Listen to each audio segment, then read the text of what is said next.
वाले हैं phase of teaching. Phase of या तो फेजेस ऑफ टीचिंग।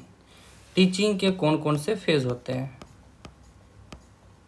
ठीक है। फेजेस ऑफ टीचिंग या उसको हम लोग बोल सकते हैं फेज ऑफ टीचिंग। तो फेज ऑफ टीचिंग के 3 फेज होते हैं, ठीक है।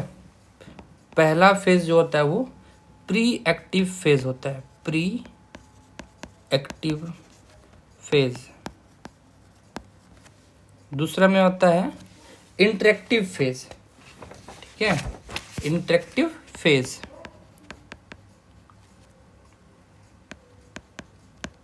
इंटरेक्टिव फेज हो गया। और तीसरे नंबर में आता है post active, post active phase. नाम से ही पता चल रहा है कि क्या है नहीं है। अब जैसे प्री एक्टिव फेज के किसको कहते हैं, तो प्री एक्टिव फेज को हम लोग बोल सकते हैं प्लानिंग। यानी कि प्लानिंग कैसे बोलेंगे, अब मान के चलिए कि अगर हम एज अ टीचर हम क्लास में जाएंगे तो क्लास के जाने से पहले यानी कि बिफोर द क्लास, एक कीवर्ड आ गया क्या, बिफोर द क्लास, ठीक है। अब बिफोर द क्लास जैसे गए तो उसके बारे में सोचना कि क्लास में अगर हम जाएंगे तो उसको हमको कैसे पढ़ाना है ना, क्या प्लानिंग करना है, कौन सा कॉन्सेप्ट लेके हमें जाना है, बच्चे को कौन सा कंटेंट देना है। तो उसका जितना भी चिंतन होता है, जो कॉन्सेप्ट होता है, वो कहलाता है हमारा प्री एक्टिव फेज। अब प्री एक्टिव फेज के कुछ कीवर्ड होते हैं, जैसे क्या क्या होता है, एक तो सबसे प्लानिंग हो गया और बिफोर द क्लास हो गया। दूसरा होता है बिफोर एक्चुअल टीचिंग, ये हो गया हमारा बिफोर एक्चुअल टीचिंग। दूसरे में आता है formulation of goals, formulation of goals. फिर तीसरे नंबर में आता है decision making about subject matter, decision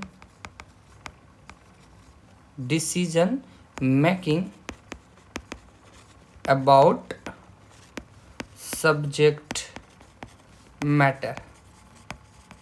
तीसरा कीवर्ड हो गया ये। चौथा कीवर्ड होता है ideas and teaching style, ideas and teaching style, ठीक है। चौथा होता है development of strategies, development of strategies, ठीक है। तो ये हमारा कीवर्ड हो गया किसका, ये हो गया हमारा प्री एक्टिव फेज का। दूसरे में आते हैं हम लोग इंटरेक्टिव फेज। इंटरेक्टिव फेज का मतलब ही होता है हमारा ड्यूरिंग द क्लास। क्या होता है, ड्यूरिंग द क्लास, यानी कि जब हम क्लास के अंदर गए तो क्लास के अंदर क्या पढ़ाएंगे अब हम, ठीक है। तो क्लास के अंदर जो पढ़ाना है उसका कंटेंट या फिर उसके जितने भी तरीके के होते हैं तो उसको बोलते हैं हम लोग ड्यूरिंग द क्लास, क्लास के अंदर का काम जो हो रहा है। या तो इसको हम लोग बोलते हैं फिर इम्प्लीमेंटेशन, इम्प्लीमेंटेशन, ये हो रहा हमारा हो गया इंटरेक्टिव फेज। इसके कुछ कीवर्ड होते हैं जैसे साइजिंग ऑफ द क्लास, कितना sizing of the, sizing of the, sizing up the class, UP up the class. दूसरे में आता है diagnosis of learner, diagnosis of learner. फिर आता है हमारा abilities of learners, abilities of learner, है ना।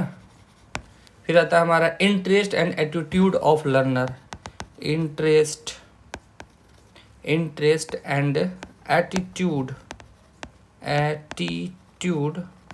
Of learners. फिर आता है एकेडमिक बैकग्राउंड, एकेडमिक ग्राउंड, इसके बारे में आ जाता है। फिर आता है हमारा action and reaction of achievement, action and, अच्छा ये डायग्नोसिस होता है ना, इसी का ये सब पार्ट होता है, ये तीसरा, ठीक है। फिर तीसरा नंबर में आता है हमारा action and reaction of achievement, action and reaction of achievement, ये हमारा हो गया क्या, ड्यूरिंग द क्लास, यानी कि इंटरेक्टिव फेज। फिर हम तीसरे नंबर में आते हैं, तीसरे को हम लोग क्या बोलेंगे, post active phase. Post active phase का मतलब जैसे कि क्लास में हम लोग ले लिए, क्लास लेने के बाद का जो काम होता है, जैसे कि क्या होता है, या तो फीडबैक होगा या तो फिर क्या होगा, इवेल्युएशन होगा, तो उसको हम लोग कहेंगे पोस्ट एक्टिव फेज, ठीक है। यानी कि पोस्ट एक्टिव फेज में हमारा क्या आ जाएगा, इसमें आ जाएगा after the class, after the class, ठीक है, या तो फेज को होता है इवेल्युएशन, ठीक है, ये कॉन्सेप्ट होता है। तो इसके भी जो है कुछ कीवर्ड होते हैं, जैसे फीडबैक हो गया, फिर आ जाता है defining the exact dimension of the behavioural changes teaching strategies, evaluation aspect of teaching, evaluation aspect of teaching, ये हो जाता है। फिर सेलेक्टिंग